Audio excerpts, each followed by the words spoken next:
President Obama held a summit in Silicon Valley with chief executives from companies like Apple, Bank of America, Intel, and Walgreens, urging the private sector and the government to work together to make the internet and business safer.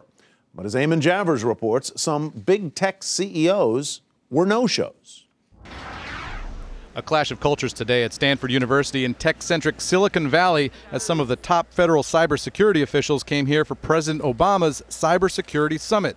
Raising eyebrows, some of the biggest names in technology were conspicuous no-shows, including the CEOs of Google, Facebook, and Yahoo.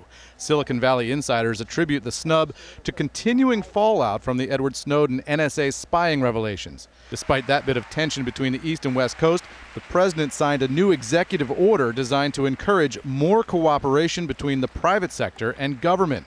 And he told his audience the country needs to come together to deal with a common problem. Foreign governments and criminals are probing these systems every single day.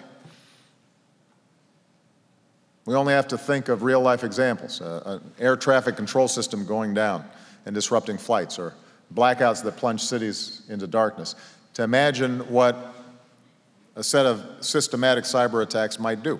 So this is also a matter of public safety. Also here, Tim Cook, the CEO of Apple. If those of us in positions of responsibility fail to do everything in our power to protect the right of privacy, we risk something far more valuable than money. We risk our way of life.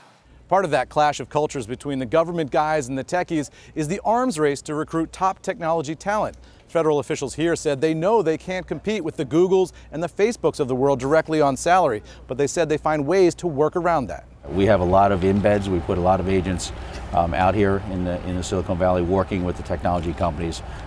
We leverage what they can do, and again, the government's never going to be able to match the pay scale, obviously.